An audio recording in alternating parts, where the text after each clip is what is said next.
I'm Taylor. I'm Kat. And welcome to Square Mile of Murder. We are here. You are here. Everyone is here. So let's do this. We are rounding out our month on Sky Crimes by examining what is perhaps one of the most famous Sky Crimes, if not one of the most famous or infamous unsolved crimes of the last 50 years. Even the FBI has referred to it as the greatest unsolved mystery in the history of the Bureau. And if they're saying that, you know it's a big deal. Today, we are talking about one of my personal favorite crimes ever.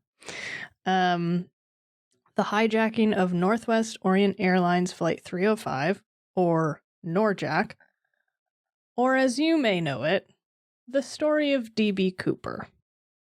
So yeah, there's a lot here, so we should just do it. Yeah. So, Thanksgiving, the fourth Thursday of November, is a day to spend with your loved ones. Eat your weight in turkey and pies, potatoes, day drink. But yeah, so that's kind of like those of us who are not American. That's what we are led to believe Thanksgiving is all about. But for one man, passing out in a turkey-flavoured food coma was not on his to-do list for Thanksgiving 1971. No. On the afternoon of Wednesday, November 24th, 1971, Thanksgiving Eve, a man named Dan Cooper purchased a one-way ticket in cash for Northwest Orient Airlines Flight 305 from Portland International Airport to SeaTac International Airport in Seattle. Now, for those of us who grew up in a post 9/11 world, the idea that you could just rock up at an airport, buy a ticket in cash, and board a plane without showing ID or going through like that anxiety-inducing security screening process that seemingly makes all of us panic that we've accidentally like packed, I don't know, liquid sarin gas or a machete or a homemade pipe bomb in our hand luggage. It seems insane. Yeah. Because for most of us, like 30 and under, 35 and under maybe, that's what we've grown up around. Like, we were 10 when 9/11 happened. Yeah. So I never went on a plane till I was 15. Yeah. So, and they were just starting to relax security a bit then from what it was immediately after 9/11. Yeah. So the idea that you can just walk, like just turn up at the airport, just like, yeah, it's like it was like $20. Yeah. Just waddle on. Nobody looked in his briefcase, anything like that. Nobody, didn't have to take his belt and his sunglasses and everything off. Just walked straight on. That's exactly how you did it back then. It is, my dad used to fly a lot for work for decades, like through 60s and 70s, but he got to the point where he was traveling so much that like he would regularly call the airport and say things like, "Hey guys, I'm running late, hold the plane for me," and they fucking did. Wow. Like, I like that's like how different it was, and that would have been in like the 80s. So yeah, and like even when because I flew a lot pre 9/11 as a kid, like you still had to go through security, as in like metal detectors, take your coins out of your pockets kind of thing. But it was never that intensive, and like you could go to the gates without a ticket. Yeah, that always amuses me when you watch like old sitcoms like from the 90s and stuff where they're where they're like running to the gate and I'm like, how did you get there? Yeah. Or they're meeting someone off the plane at the gate and I'm like, but how? Yeah, I used to do that all the time. It's a different world. Yeah.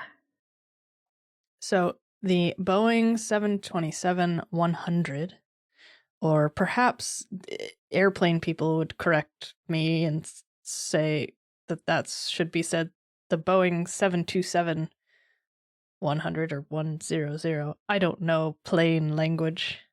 It was a plane. It took off. It departed on time, in fact, for the short flight to Seattle. Although sources vary on what time on time actually was. But basically, it was sometime between 2 p.m. and 4 p.m.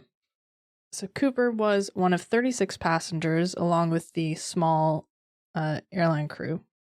Shortly after takeoff, Cooper ordered a bourbon and soda and then handed a note to flight attendant Florence Schaffner. But Schaffner just put the note in her pocket without reading it. But after seeing Schaffner put the piece of paper in her pocket, Cooper leaned closer to her and whispered, "Miss, you'd better look at that note. I have a bomb." So this is quite an important distinction to make. So according to all the sources we use, he just kind of whispered it to her. Like, look at that note, I have a bomb, sit down. Not screaming along the aisle, "Miss, I have a bomb." Which some podcasts and YouTubers seem to go down that route. What? Like, no. I have not read that anywhere else. No, that's definitely not what happened because the passengers weren't aware of what was going on. No. So I think they would have noticed that. Yeah. We're not sure, / nobody really knows exactly what the note said because Cooper later took it back. But we know that after telling Schaffner about the bomb, Cooper insisted that she sit beside him.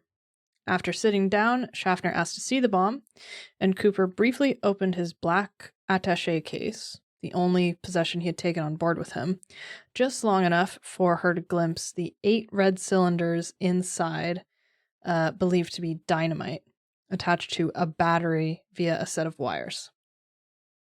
So, it's pretty bomb-like, although that is very, cartoon bomb. Yeah, so who knows? But you wouldn't take that risk, would you? No, not in an airplane.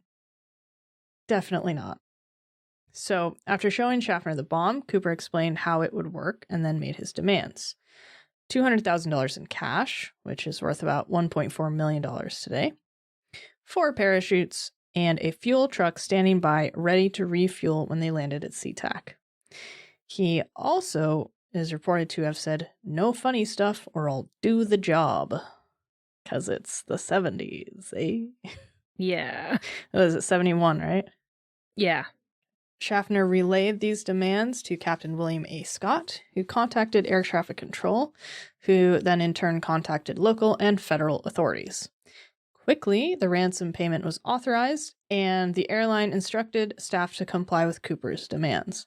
Passengers were told that their arrival at SeaTac would be delayed, and the plane circled the Puget Sound for 2 hours while the FBI gathered and photographed the ransom money from a number of banks in Seattle.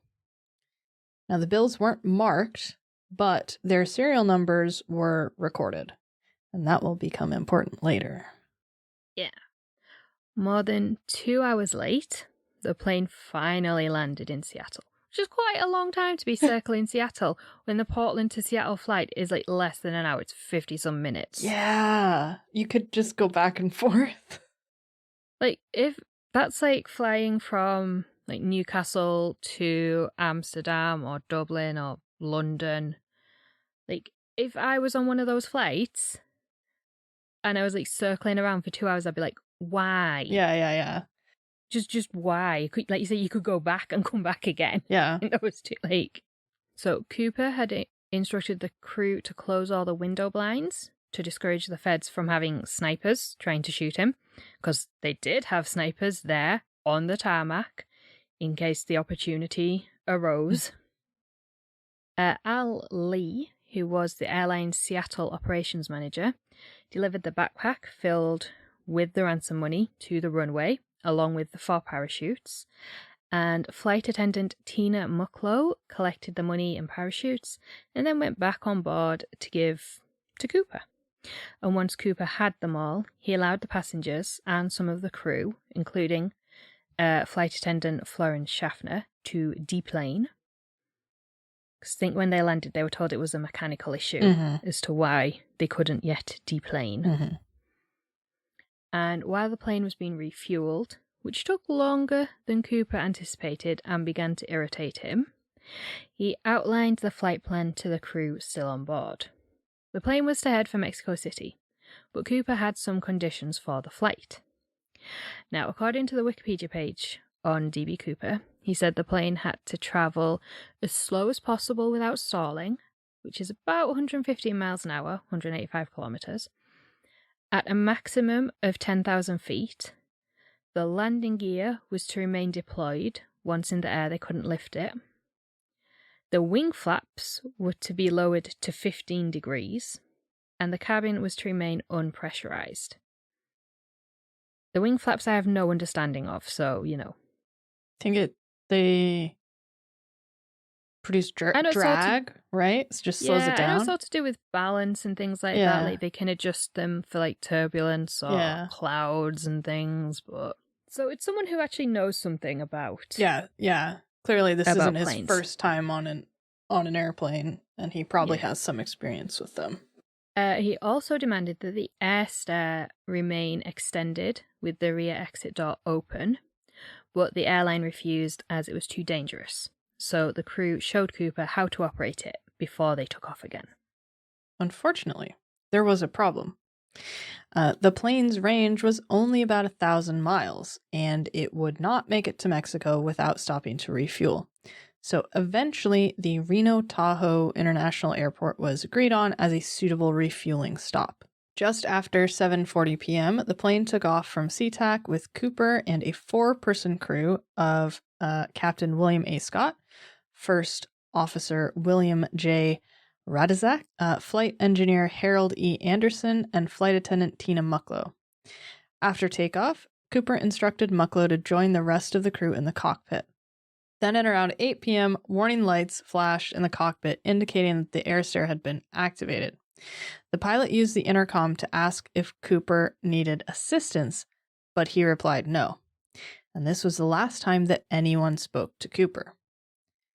Unbeknownst to Cooper, the plane was being tailed by 2 F-106 fighter jets, one above and one below the Boeing 727, out of view of the plane's crew and Cooper, and a Lockheed T-33, all of which had been diverted from unrelated training missions. But all 3 military planes had to turn back at the Oregon border due to low fuel levels. So, the plane landed at Reno Tahoe at around 10:15 p.m. and was immediately surrounded by both local law enforcement and FBI officials. There was no sign of Cooper on board, and officials were confident that he could not have escaped after the plane landed without anyone on the ground seeing him. So a half-hour sweep of the plane was conducted. Cooper, the money, the briefcase, the bomb, and 2 of the parachutes had all gone. But they did find 65 unidentified fingerprints, and Cooper's clip-on tie was also found, because all villains know you gotta just have a clip-on to get rid of quickly. Yeah, obviously. And one of the 2 parachutes that were still on board had been opened. So the crew were all interviewed that evening, and composite sketches were developed from Tina Mucklow and Florence Schaffner's almost identical descriptions. Now, according to BuzzFeed, these sketches were believed to be incredibly accurate. We'll get to that later as well. And the most accurate of all the descriptions of Cooper, as he spent quite a long time with each of them during the 2 flights and while on the ground at SeaTac, compared to description from the other members of the crew and from fellow passengers, who didn't actually know anything had happened till they deplaned and the feds met them like, oh, so your plane was just hijacked. Yeah, right? With surprise. But the 2 flight attendants described Cooper as being in his mid-40s, around 5'10" to 6 feet tall, weighing about 180 pounds, with piercing brown eyes. He was wearing a black suit with a white shirt, loafers, and sunglasses. They also both described him as calm and polite, and not like many of the stereotypes of hijackers at that time, which were usually like the hardened criminals or political dissidents heading for Cuba. Mm-hmm. Mucklow had actually asked Cooper if he had a grudge against Northwest Orient Airlines, to which he replied, "I don't have a grudge against your airline, miss. I just have a grudge." Interesting. That is interesting. Yeah. So the sketches and description were circulated quickly as police began tracking down potential suspects. One of the first suspects was an Oregon man named D.B. Cooper, who had a minor criminal record, and the police contacted him on the off chance that the hijacker had used his real name, or the same alias as his previous crimes. The name was cleared, but a local reporter had accidentally mixed up the names of the hijacker and this initial suspect, and this mistake was then repeated by a reporter from Wire Service United Press Agency, which is why we now know the hijacker as D.B. Cooper rather than Dan Cooper. Yeah, I think DB sounds a lot cooler than Dan. Yeah, like if it was Dan Cooper, I don't think people would get as excited about this as they do. Yeah. No, I agree. It's very like it adds to the myth in a way. Now, because the crew were all in the cockpit and the diverted military planes had to land due to fuel shortages, nobody was sure exactly when Cooper jumped from the plane. And even if he had jumped while the military planes were still trailing the Boeing, the limited visibility of the cloudy night sky meant that it was possible for someone to jump without being seen. The crew had reported a sudden upward motion that required intervention from the pilot to correct shortly after 8 p.m. when the air stairs were lowered. Now, it's possible that this was Cooper jumping, but it's also possible that this was just normal air disturbance that, you experience on all flights. Also, the stairs were open, so that's gonna make it more of a bumpy ride. Yeah, definitely. But when authorities carried out a recreation of the flight from SeaTac to Reno Tahoe, they pushed a sled weighing about 200 pounds out of an open air stair, and this resulted in a similar upward motion and brief change in pressure that the crew had experienced at around 8:15. This gave investigators a rough search area around southwest Washington, northwest Oregon, which is also the area where the military planes had to turn back to avoid running out of fuel in midair, which is not good. Yeah, you don't want to do that.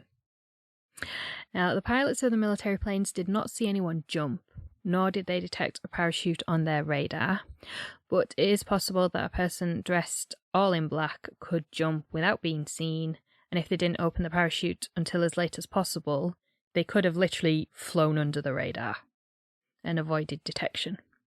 And it is also worth noting that although Mexico City was the final destination and Reno Tahoe was agreed upon as a refueling stop, Cooper had no input on the actual flight path, and the route was chosen by the flight crew, meaning that Cooper didn't demand the plane take a particular path so that he could coordinate his jump with accomplices waiting for him on the ground. Yeah. When they did the recreation and they shoved this 200-pound sled out of a plane just out into the open, I hope the sled had a parachute, because otherwise that's dangerous. I know you're over the woods. That's like a mini crater. But you're dropping a fucking projectile out of a plane just onto the unsuspecting ground. Yeah, so basically it sounds like either he was confident enough that he could, from anywhere along that route, he could, make his escape, or potentially he wasn't interested in surviving the jump. Yeah. And I believe it was this case where all the other planes in the area were told avoid. They avoid each other to a certain extent, but get well out of this plane's flight path. Yeah. Don't look at it. Don't watch it. Don't just stay as far away from it as possible. Yeah. Unless he had like many people stationed all along That would be the route like between SeaTac and Mexico City. that would be like a world record for number of accomplices. Yeah. Like So one of this those is kind of hands a- across the world, like chains of people just waiting for him to make his jump. That's what I'm picturing. Yeah, so despite extensive searches along the flight path between Seattle and Reno, involving ground and air assets from local, state, and federal law enforcement, as well as local branches of the National Guard, no sign of Cooper, his parachute, or his briefcase bomb were ever found. So, this is something that I've never really thought about before. But he supposedly jumped with this bomb. So, Hmm. like, You'd have to have a good grip on it. you'd either have to have a good grip on it, you'd either or know that it was fake, or be confident that you could, like, fling it away from you as you fell through the air and it would land far enough away that it wouldn't fucking blow you up. Like, I never or make thought sure it's about very it. disconnected. Yeah. Like, Yeah, I never really thought about that either. but that just adds a whole nother layer to it. 'Cause I feel like I always forget about the bomb by the time they've like Mm. landed and taken off again, and he's asked for the parachutes and stuff. Yeah. But yeah, interesting. So yeah, disappeared without a trace. But they did find something. They found some Mm. of the money. So serial numbers for the bills were released to the public. Northwest Orient offered a reward of 15% of whatever recovered money people found, up to $25,000. And numerous media outlets also offered rewards to anyone who could turn in one of the bills. Although there was at least one attempt to turn in counterfeit bills and collect the reward money, nobody ever turned in the money actually paid out in the hijacking.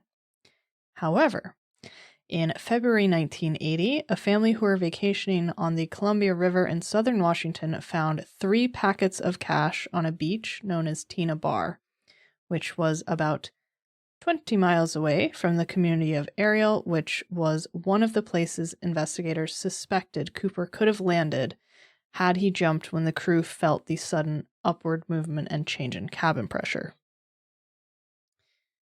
These 3 packets contained almost $6,000, but the money had deteriorated and begun to rot due to the 9 years exposure in a damp environment.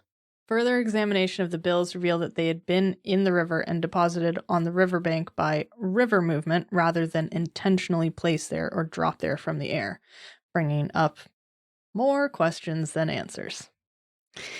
This has led some to believe that Cooper may have landed in the Washougal Valley or around the Washougal River, which flows into the Columbia River, not too far away from Tina Bar, where the money was found. But the valley has been extensively searched numerous times with no sign of Cooper or his parachute. Wasn't it something like a little 10-year-old kid found this money? They were looking for like firewood Oh, yeah. to build a barbecue or something on this little beach. River beach. Just like, that's a pretty... Yes, we found all this money. Oh, it's rotting and it was used in a That's hijacking. rotting and it's ill-begotten. I do think it's incredible that they can work out from the state of it and how it's positioned, like how it's come to be there. Yeah. Like that it's been moved, like that it's been moved by the river rather than being dropped there, and it's probably flowed from the Washougal into the Columbia. Yeah. I just think that's incredible. Yeah. That like science, like we know science is amazing and can do amazing things, but to like just know that you can work out where something entered a river and how it moved, I think is really impressive. Yeah, super interesting. So, despite the fingerprints recovered from the plane and a partial DNA profile recovered from the clip-on tie that was left on the plane before he jumped, Dan, or D.B. Cooper, has never been identified. So initially, the crime Cooper was to be charged with was hijacking, or air piracy as it's also known. But that had a 5-year statute of limitation. So in November 1976, as the 5-year limit rapidly approached, a grand jury was convened and John Doe, aka Dan Cooper, was indicted in absentia for violating the Hobbs Act. Now, the Hobbs Act is a federal statute criminalizing robbery and extortion, which has no statute of limitation. No doubt the reason, or in part, the reason that it was chosen. Yeah. As what he was indicted for. Can you imagine if, like, they just let that run out, that clock run out? I wonder if we would know who he was at that point. Because there would be no... Yeah, maybe. There'd be no consequence for it.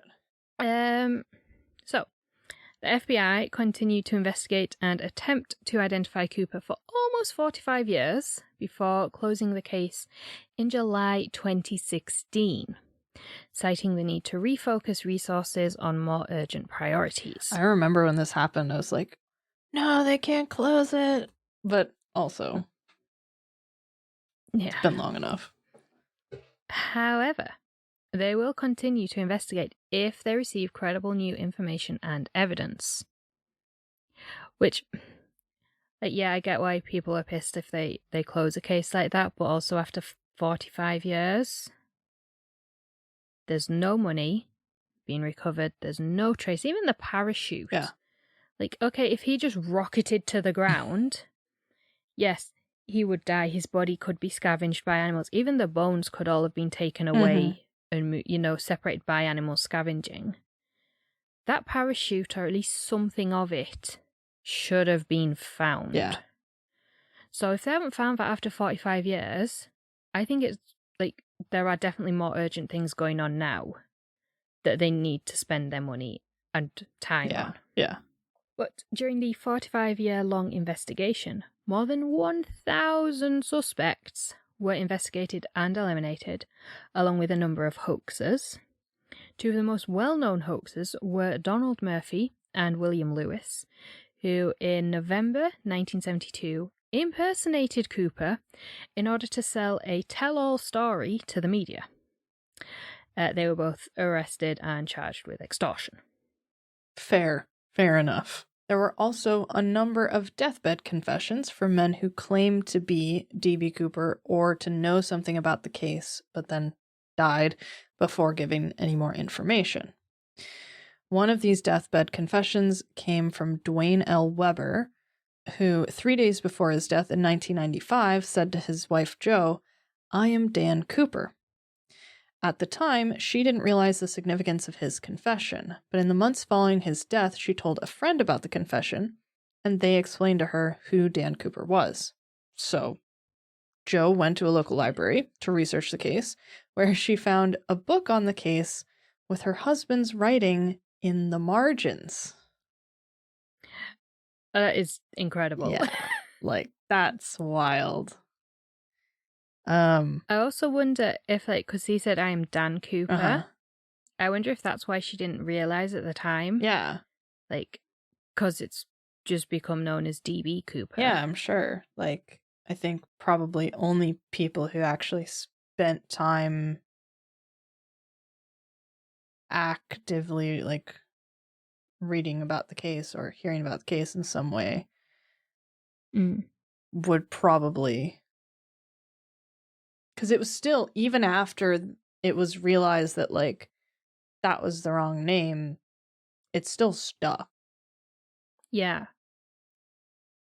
And also it depends, like, what he was dying from, because if he had, like, say, Alzheimer's or some kind of dementia, she could have just thought it was... Yeah, just random. Just the ramblings of someone who was literally losing their grip on reality. Yeah. So she found this book about the case. He had made some notes in the margins. He also had the criminal background the FBI believed that Cooper had, having served 6 prison sentences for burglary and forgery between 1945 and 1968. And he was a bourbon drinker.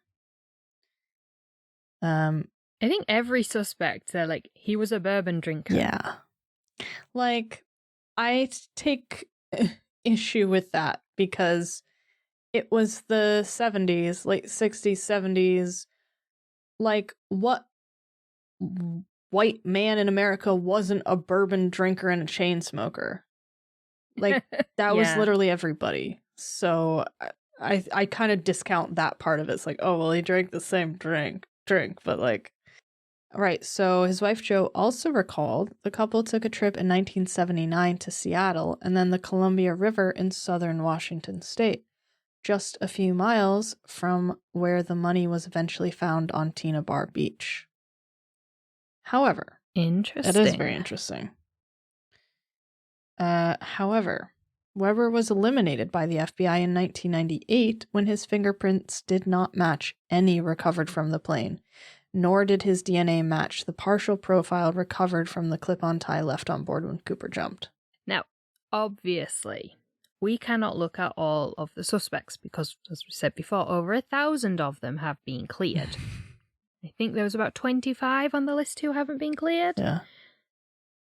We don't even have time to do all them. But we've rounded up a few of the names and faces favoured by law enforcement, armchair detectives, and of course ourselves. So let's take a look. Yes. Okay, so one of the more popular suspects is Robert Rackstraw, a Vietnam vet who was a paratrooper, pilot, and explosives expert. It's a triple threat. He first came to the attention of the FBI in 1978 when he was extradited from Iran back to the U.S. on charges of check kiting and possession of explosives. While on bail, he tried to fake his own death by making a false Mayday call while flying a rented plane over Monterey Bay in California and claiming that he was bailing out. And this is my favorite part. The plane was later found repainted in a nearby hangar. And Rackstraw was rearrested, and forging a pilot's license was added to the list of offenses he was to stand trial for. I love that. Love it. It's just like, just gave it a new paint job and parked it up. Yeah, because they don't have like numbers engraved like cars, onto the chassis and in the engine covers and, things that people would scrape off if they were trying to do an actual good job of this. Yeah, it's fine. So the FBI noted the similarities between Rackstraw and the profile they had initially created of Cooper, including criminal background, military parachute training, as well as similarities between him and the composite sketches of Cooper. But the following year, he was eliminated as a suspect when there was no actual direct evidence pointing towards him, only circumstantial evidence. Also, the flight attendants did not identify him as Cooper, and he was only 28 at the time, whereas the flight crew believed that Cooper was in his 40s. People seem to forget about Rackstraw for more than 40 years. But in 2016, his name came up again when a documentary was aired and a book was released, both listing him as the only suspect in the D.B. Cooper case.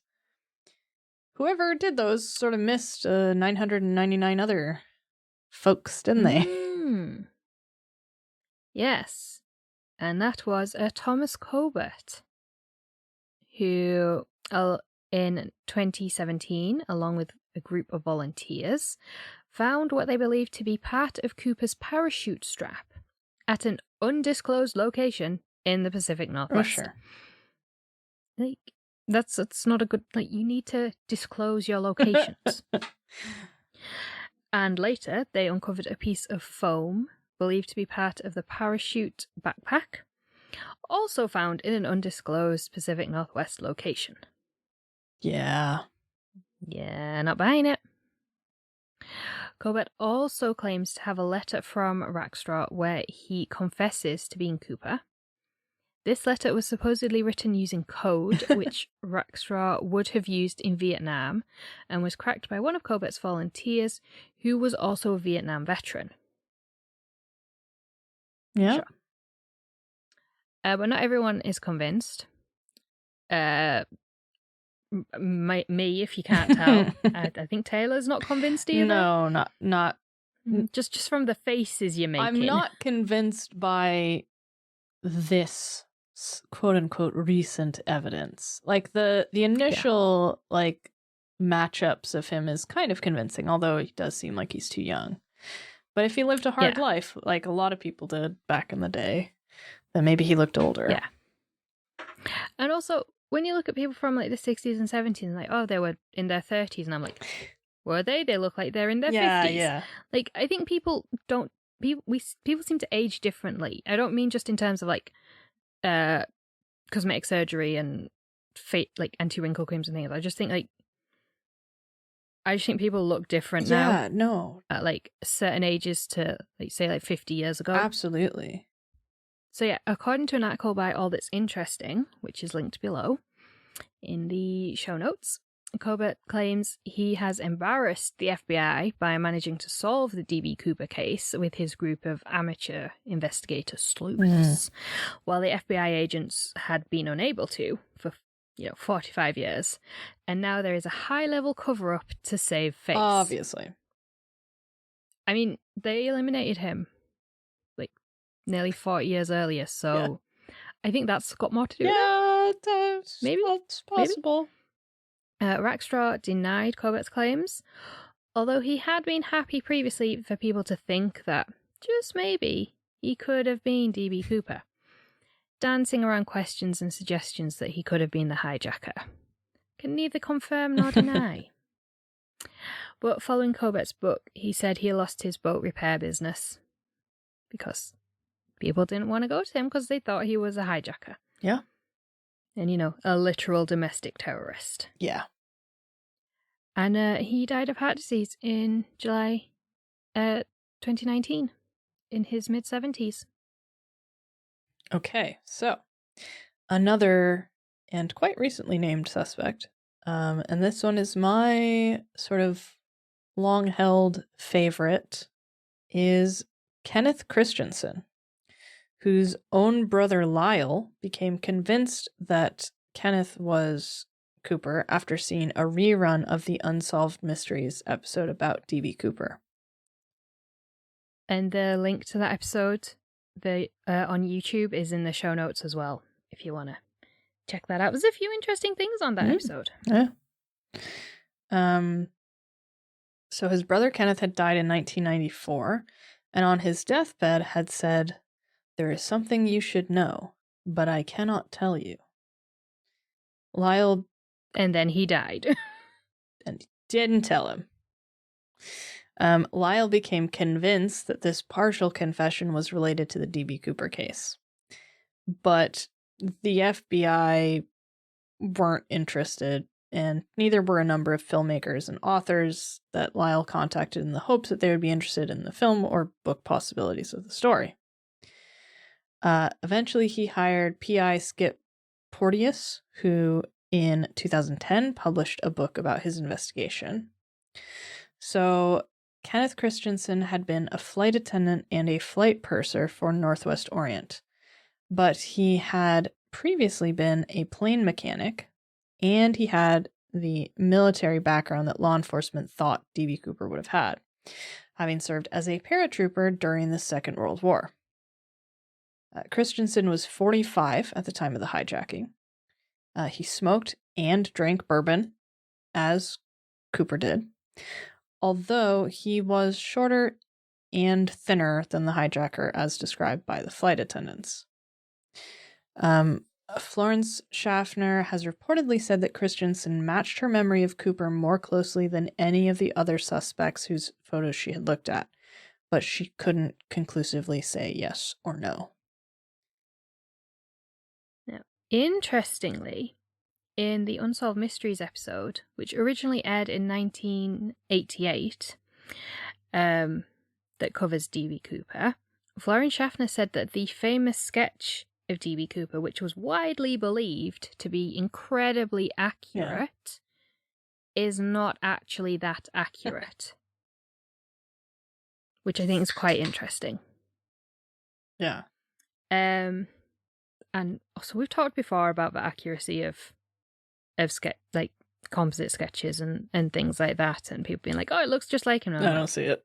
Does it really? But anyway, the FBI did not consider Christensen a prime suspect, despite Schaffner saying that he more closely matched the hijacker than anyone else's photo that she had been shown. And they cited a lack of direct evidence linking Christensen, and also said he did not match eyewitness descriptions of Cooper. Despite Florence Schaffner saying that he did. Yeah, it looks a lot like him, but I'm not 100% sure. So anyway. Also, by 2010, the FBI had significantly rewritten their criminal profile of Cooper, and whilst it was believed he had some kind of military parachute training, they did not believe him to be as experienced or skilled a jumper as they had done in the 70s. And Christian had what has been described as a level of skydiving experience above that predicted by the profile. Yeah. Which is interesting that they sort of rewrote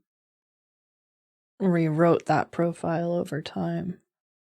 See, I think Christensen is interesting because he worked for Northwest Orient.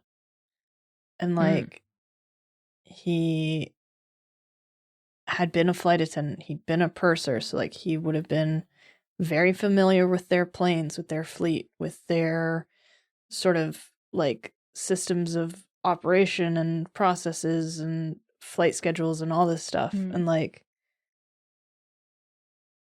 and I kind of remember reading somewhere along the way that he had been fired by the company or something, I think. I maybe missed that. I don't know if that's right, but it just seems kind of somewhere in the dredges of my brain. But but the only thing is, then when he was asked, do you have a grudge against Northwest Orient? He's like, no. But also, are we taking the word of a hijacker? Yeah. I don't know. Yeah. It depends how much weight you want to put on that claim. Because if he said yes, that gives them a massive head start. Yeah. Who has a grudge that couldn't be settled in any other way than literally hijacking a plane? There will be some paper trail of who has that kind of grievance. Yeah, absolutely. So, yeah. But, the fact that he's a flight attendant, he was a paratrooper, and he was familiar with the airline at the time, really stands out to me. So, he's a possible. He's my pick. Yeah, it's your pick. Now, the final suspect that we're going to look at, who is favored by some former FBI agents and many armchair detectives, including Kat. Yeah. This one is Richard McCoy Jr.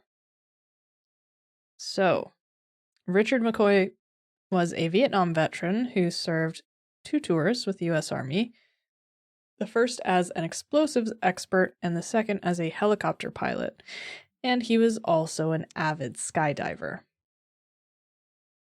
Okay, three checks right there.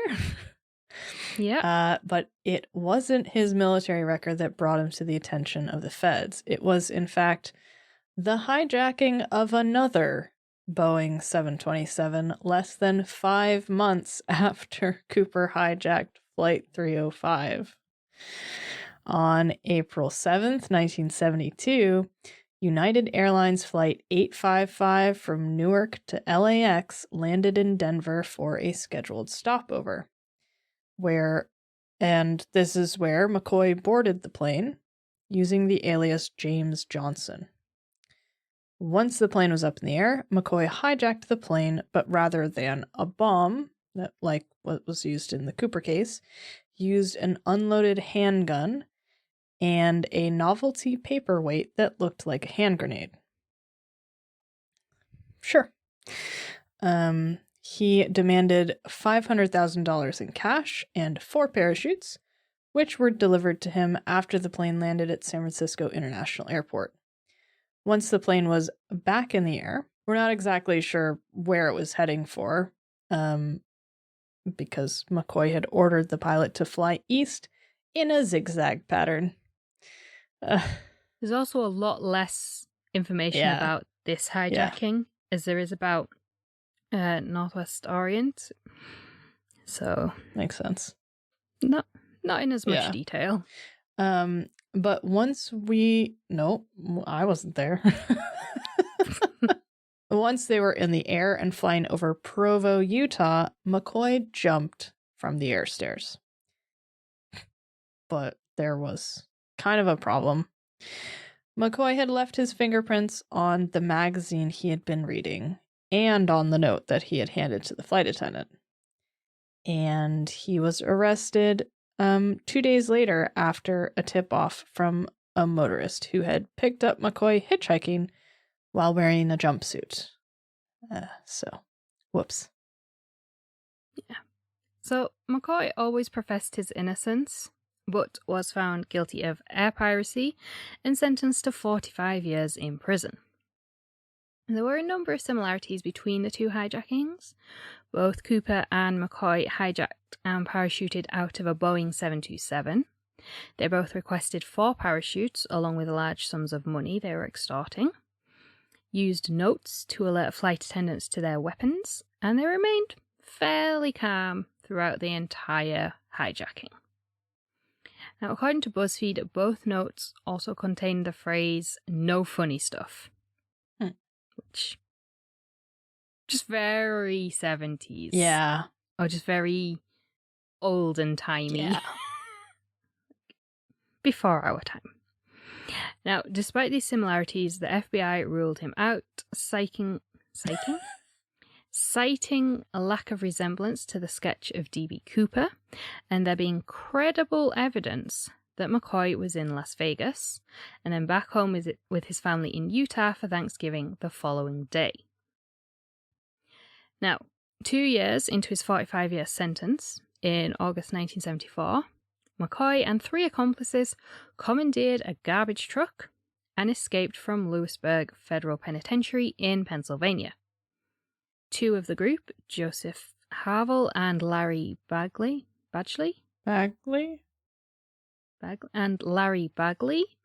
were recaptured 3 days later, but McCoy and the 4th member of the group, Melvin Walker, remained on the run for 3 months. When the FBI finally tracked them down in Virginia Beach, McCoy was shot dead in a shootout with agents. Walker escaped but was recaptured after a short car chase. Now, the FBI agent who shot and killed McCoy allegedly said, we don't know how true this is, I couldn't actually find his name either. "When I shot Richard McCoy, I shot D.B. Cooper at the same time." Ooh. So, parole officer Bernie Rhodes and former FBI agent Russell Kalame favored the theory of McCoy as Cooper, and in 1991 published a book called, this is great, D.B. Cooper, The Real McCoy. I mean, as books go, that is a very good title. That's a really good name. I feel like I should insert like a sound effect in there. Like, okay. So, as well as the similarities that we've already talked about, they include in this book claims from McCoy's family that the clip-on tie and pearl tie clip left on the plane belonged to McCoy. Like Rackstraw, McCoy did not admit nor deny being Cooper and seemed okay with people believing either option. McCoy's widow Karen sued Rhodes, Kalame, and her former lawyer and sought an injunction to prevent further publication and distribution of the book, citing that she and her involvement in the hijackings had been misrepresented. But during the court proceedings, it became known that Karen McCoy was deeply involved in the United Airlines hijacking. The injunction against further publishing and distribution was denied, but a conditional injunction against the sale of the film rights to the book was granted. She was awarded undisclosed settlements from the authors, $20,000 from the publisher, and $100,000 from her former lawyer. Interesting. So Karen McCoy died in 2020, and in 2021, her and Richard McCoy's children, Richard III, or Richard Jr. Jr., if you prefer, and Chante, I'm not believe that's how her name is pronounced, who we think are in their mid-50s by now. They were born around late 60s, early 70s, because he was imprisoned in 72. They took part in a documentary where they admit that their father was D.B. Cooper and that their mother was involved in both the McCoy and Cooper hijackings. Now, according to Wikipedia, because we can't actually find this documentary anywhere, like it's just like this is literally on the Wikipedia page for Richard McCoy, and the name of the documentary isn't even there. It's documentary. Just, they took part in this documentary involving I can't remember the name of the journalist off the top of my head, but yeah, like the name of it's not even there. But yeah, so according to Wikipedia page, there is evidence of a cover-up, and it also includes, in this documentary, an interview with Karen's sister Denise, where she admits that the sworn testimony she gave to the FBI in the 70s, that the McCoys were home for Thanksgiving in 1971, the credible evidence that he was in Utah, is actually false, and that in reality they were gone for 3 or 4 days during Thanksgiving week, and that she babysat her niece and nephew for them. And that is the story of D.B. Cooper, and a very brief look at some of the potential suspects. Oh boy. Thoughts? Feelings? Nap time? I love this case. It just it's another one of those that your brain can go off in a million different directions on, because there's so little information really that's been found over the last 45 years.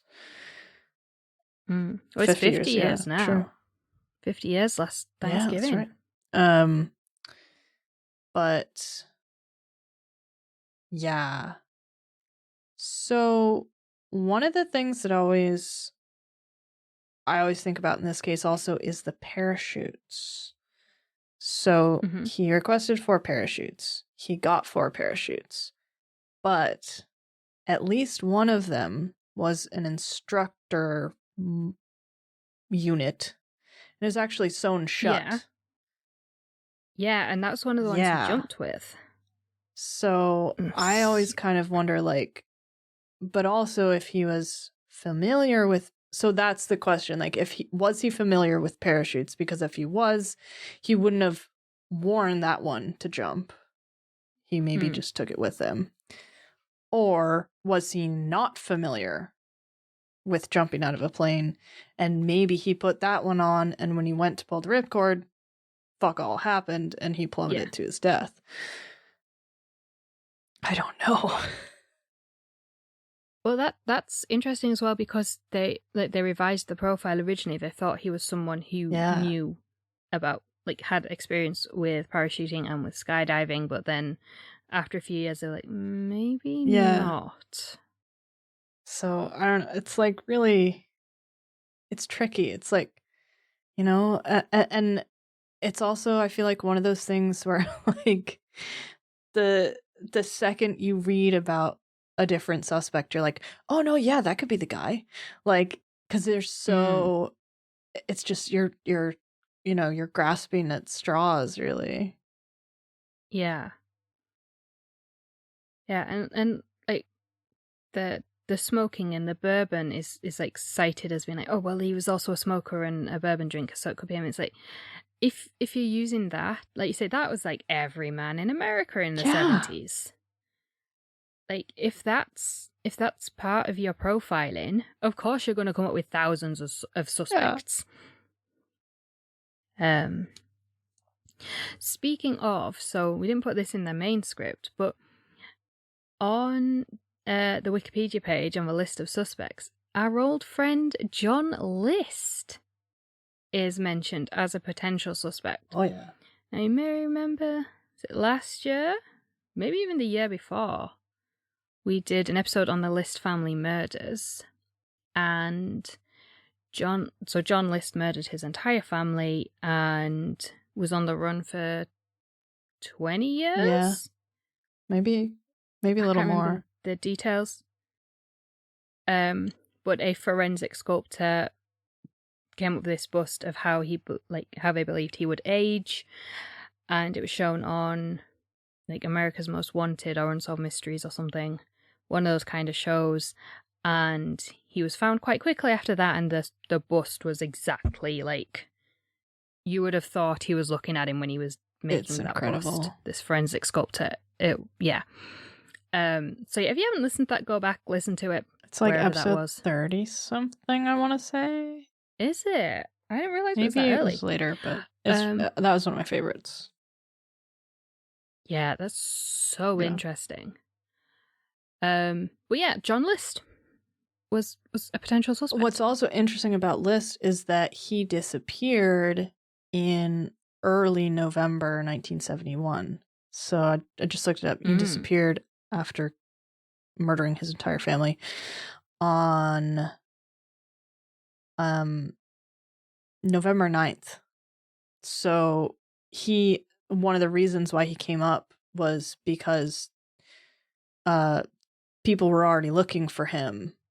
And so people are like, well, maybe he killed his whole family and then jumped out of a plane in Seattle. Yeah, I mean, you can't if you're on the run, you can't use like the federal banks or anything. Yeah. So good way to get some money, but I don't think it was him. And he even said after he was captured, he's like, "That's not me." So no, but it is quite interesting that there's that connection. One of the other suspects that like I hadn't actually heard of until last week that I feel like is more recent is Sheridan Peterson, who died last year. And so he served in the Marine Corps during World War II, worked at as a technical editor at Boeing, and was a smoke jumper and loved skydiving. And at one point, he said that the FBI like had good reason to suspect him. So yeah, that's another interesting one. Yeah. Well, like you say, your brain can go off in every direction looking at this case. And I just feel like, I don't know. Like I'm so impressionable on this case because I just want to know who it was. And I don't think we're ever gonna know. I don't think we will, because especially if he was in his 40s, he's gonna be in his 90s now. Yeah, so like Sheridan Peterson was 94 when he died last year. Yeah. Richard Raxrow was in his 70s. He died a couple of years ago. You know, McCoy's widow died a couple of years ago, but he would have been, I believe, in his 70s or in his 80s maybe. By now, so I don't think we will ever know who it was. But it's really interesting because this is the only unsolved air piracy case in the world in the history of commercial aviation. That is really interesting. Every other case has been solved in one way or another. Yeah. And so Florence Schaffner, one of the flight attendants, she spoke on Unsolved Mysteries, and I think she's spoken to other media outlets over the years. But Tina Mucklow has remained very private, very much removed from the media until this year, when she's finally spoken out about it, and she gave an interview to The Independent, which we've linked in the show notes. And there's a new film being made called Nod If You Understand. And it took filmmakers quite a long time to actually speak to her, because she was like, I have no interest. I don't care. I don't want, I've moved on with my life. And they're like, no, we want to tell your story, not his. We don't want to speculate on who he is. We want to tell your story. So that's going to start production soon, I believe. Excited to see that. But she talks in this interview about how people still 50 years later write to her. Like, she was 22 when this happened. And like, she had the chance to run as well, like, because she was sent to get the parachutes and the money. She could have run.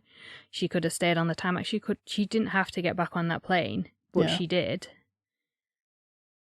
And people still write to her, being like, oh, I think it's this guy. And it's like, you fucking high. Don't do that. That's not cool. And she talks herself in this interview about like how people have made him into a folk hero. He's a domestic terrorist who threatened to kill 41 people. And that is who this man is. Extorted hundreds of thousands of dollars. Yeah. And I think that's the danger in these very long unsolved cases. Yeah. Oh, for sure. That they build up this kind of folk hero and this mythos around them. So yeah, I do wonder if because nobody was killed or injured in this whole incident, if that has helped sort of elevate him out of this like criminal thing into a folk hero. Well, he stuck it to the man. He stole this money and disappeared into the wind. And and it's like, we have no idea if that bomb was real or not. Nobody knows. Like, if that bomb was real and the slightest thing went wrong, like 41 people, including himself, would have been killed. I think what's also really interesting about this case is that there's no real clear motive. Because a lot of the hijackings, and there were a lot of them at this time. Oh yeah. They were political. They were like, well, take me to Cuba, take me to this place, like, or I mean, there's even a page on Wikipedia for, and it's describes take me to Cuba, political dissidents. Whereas this one, like, he didn't say, well, he said, he wanted to go to Mexico City, but he clearly, like, that was just something to say to get them to fly, right? Because he bailed out over Oregon. So, did he do it just to stick it to the airline, to do it because to prove that he could? Like, it's, it's confusing. And I think that's why it's stuck for so long. Yeah, people can ascribe their own meanings and values to it. It's kind of like a blank slate, which does obfuscate the fact that, like, it's really fucked up. Yeah. Yeah, and like, I find it it is a very interesting case, and I do find the whole like air piracy hijacking of the like 50s, 60s, 70s quite interesting, because like we've grown up in a world of very, very heavily regulated air travel. And like the idea is so foreign to just be able to, I mean, like now you have to fill in API like 3 days before you fly for most places, the advanced passenger information. Yeah. Like, it's actually quite difficult to walk up to an airport and get a flight now. Like, you used to be able to walk into an airport or a travel agency the day before and be like, just give me your cheapest package to anywhere, like the Med or long haul or wherever. Like, that has become more difficult as well. So I find it very interesting that how long this kind of hijacking and air piracy went on with such frequency. It went on for 30 years, like 50, 60, and into the 70s. But it's this case is actually like pinpointed as the beginning of super heavily regulated air travel. So I find it interesting that this was the straw that broke the camel's back in terms of regulation, security, because it was just so prolific throughout the 50s and 60s that it got to this case is generally pinpointed as being the one. I think that probably it was just high profile enough, and probably the FBI and the US government was kind of embarrassed by it and was like, they couldn't find him. We should do something about this. Yeah. So, final question. Do you think he actually survived? Oh, it all comes down to those parachutes. Also, the money that was found. Because that's $6,000 just in that river, which makes me think. Yeah. Either he lost the money somewhere, like in the jump, and it went in the water, and then the rest of it got carried out, or it went, everywhere, as paper is wont to do. And maybe he survived. But I feel like he would have been caught if he had survived. Because you could never use that money. No. But it's never been found apart from that $6,000. So there's still $194,000. And it was all in 20s. That is a lot of $20 bills. That's true. I don't know. So, because I like the McCoy theory, which obviously for that to have happened, he has to have survived. So I think he probably buried it, thinking, okay, if we bury it and we come back to it later, obviously he's lost some of it somewhere along the line, but I think he maybe buried it and possibly buried it in different bits, not like 194,000 altogether. So that's why some of it's, got lost. But then he got arrested 5 months later. Went back for it. And then died in a police shootout. Or FBI shootout. So he's never been able to go back and retrieve that money. Unless his wife did, if she was supposedly involved. But that then depends how, to what extent she was really involved in. But so I think that's possible that it was buried, because that's how a lot of people get caught in really big robberies, is they start flashing the cash. Like we talked about the Lufthansa heist, the pink Cadillac. You need to keep a low profile for a while. Well, I guess. And potentially even take the money, go on holiday or fly abroad, take the money out of the country and exchange it abroad. Because there wasn't the same kind of checks on exchanging currency as there is now. Because they did, the money laundering laws we have now weren't around in the 70s. And also.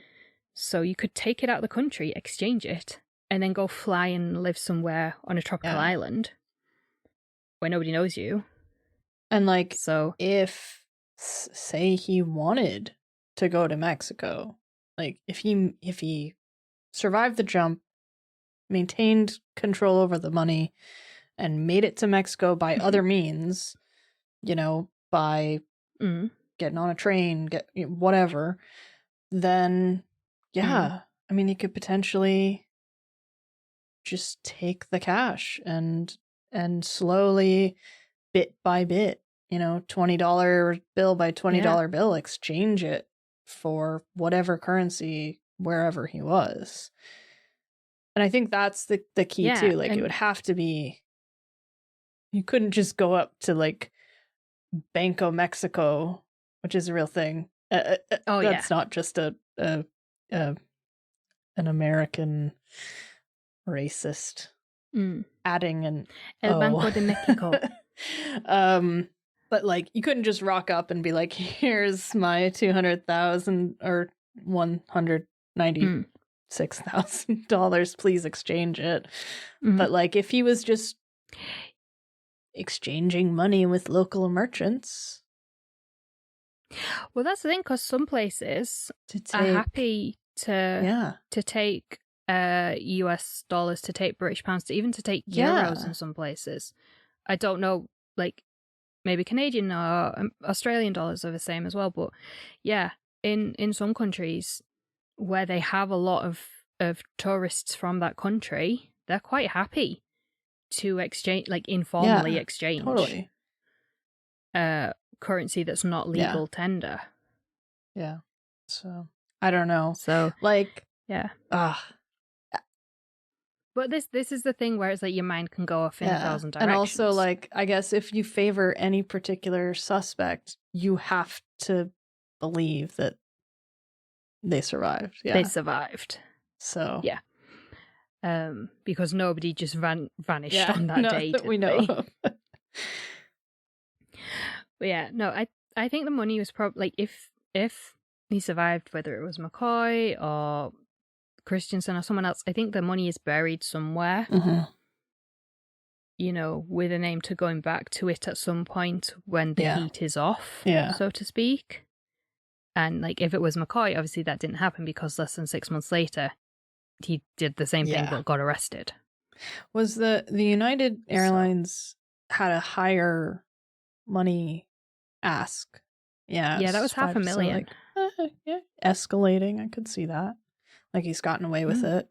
Yeah, he's got away with it using a fake bomb. So, or whether it was fake or real, because if it was real, like, how just it was to turned up somewhere. Like that's what you would think, right? That's what, but like you say, that's what we forget about. Like, he somehow kept a grip on this briefcase. Right. With the bomb. But the United Airlines was a paperweight looking like a hand grenade and an unloaded gun. So if McCoy was DB Cooper, it's possible that the bomb wasn't real as well. So, you know. But yeah. So, once again, we have solved nothing. Solve the DB Cooper case. The greatest unsolved case in FBI history. I'm shocked. Yeah, I mean, I know I'm really disappointed in us. I thought we could do it when the feds couldn't. Oh god, this has been like 2 hours long. Has it? Oh fuck. Crap. Oh, you're getting a really long episode, guys. Hope you're still with us. Some of that we can cut out some of that, but like it is, I mean, I don't know. I'm quite happy with this to be a longer episode than we've been doing lately because there's a lot to cover. There's a lot of stuff in here. But yeah. So I would really like to hear everyone else's favorite suspects or preferred theories of what happened after he jumped out of the plane.